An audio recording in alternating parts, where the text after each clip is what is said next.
ဇက်လန်ရဲ့အစမှာတော့လူပုံလောကကိုဟန်ချက်ညီအောင်ထိမ့်သိမ်းဆောက်ရှောက်ပေးတဲ့ဖန်မင်းကိုတစုံတစ်ယောက်ကခိုးယူသွားတာကြောင့်လူလောကကြီးတစ်ခုလုံးကမောက်ကမဖြစ်သွားရသည်ဖန်မင်းကိုပြန်လည်ယူဆောင်နိုင်မှသာလျှင်လူလောကကြီးပြန်လည်ဟန်ချက်ညီသွားမည်ဖြစ်ပါသည်ဒီဇကားလေးဟာဆိုရင်တော့ကျွန်တော်တရုတ်ရိုးရာဒဏ္ဍာရီပုံမြင်နေဖြစ်တဲ့ပါရှန်၈ပါးပင်လယ်ပြင်ကိုဖြတ်ကူးတဲ့ဒဏ္ဍာရီပေါ့အဲ့ဒဏ္ဍာရီနဲ့တူအောင်ရိုက်ကူးထားတာဖြစ်ပါတယ်ပြီးတော့ဒီဇကားထဲမှာမတူတာတစ်ခုကဘာဖြစ်လဲဆိုတော့တရုတ်ဒဏ္ဍာရီဇကားထဲမှာတော့တကယ်ဟိုမော်ဆွမ်းအားတွေရှိတဲ့တကယ်နတ်မင်းရှိပါပင်လယ်ပြင်ကိုဖြတ်ကူးပြီးတော့မှဒီကက်ဘီယောဂါတွေဖြစ်နေတဲ့ပြည်သူတွေကိုစိတ်ကူးတာဖို့အတွက်ဆေးပင်တွေတွားရှာတဲ့အကြောင်းရိုက်ကူးထားတာဒီကားလေးမှာအဲ့ဒီဇကားနဲ့မတူတာလေးတစ်ခုက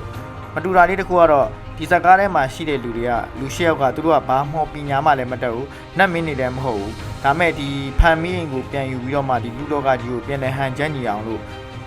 လှုပ်ဆောင်ဖို့အတွက်ချိုးပန်းခဲ့တဲ့ပုံတွေကိုရိုက်ကူးထားတာဖြစ်ပါတယ်ဒီဇကားလေးအပြင်အလွန်ကိုစိတ်ဝင်စားဖို့ကောင်းတယ်နော်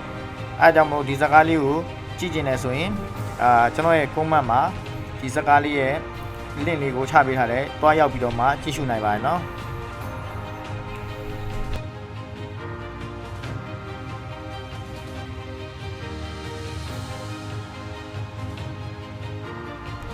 နောက်ပြီးတော့ဒီဇက်ကားလေးထဲမှာသူတို့ကဒီဖန်မင်းကိုပြန်ဖို့အတွက်သူတို့ဒီ၈ယောက်ပေါ့သူတို့၈ယောက်ကဘယ်လိုစုံစည်းခဲ့လဲပြီးတဲ့ခါကျတော့ဒီ၈ယောက်စုံပြီးတော့ဘယ်လိုအလွဲချော်ကြီးလုပ်မလဲပေါ့နော်အဲ့ဒါကြီးလည်းစိတ်ဝင်စားဖွယ်ကြည့်ရှုရမှာဖြစ်တယ်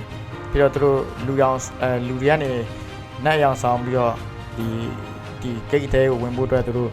မျိုးချန်စီခဲ့တဲ့ပုံတွေနောက်ပြီးတော့ခါသူတို့လိန်နေခဲ့တဲ့ပုံတွေပေါ့အရင်ကစိတ်ဝင်စားဖို့ကောင်းတယ်ဒီဖန်မင်းကိုပြန်လည်ရရှိဖို့အတွက်သူတို့ကြိုးပမ်းခဲ့တဲ့ပုံတွေအရင်စိတ်ဝင်စားဖို့ကြည့်ရှုရမှာဖြစ်ပါတယ်ဒီစကားလေးထဲမှာအဲကြောင့်ကျွန်တော်ရဲ့ comment မှာ Telegram အကောင့်ထည့်ပြTelegram အကောင့်မှာဒီစကားလေးရဲ့ link ကိုလာရောက်တောင်းနိုင်ပါတယ်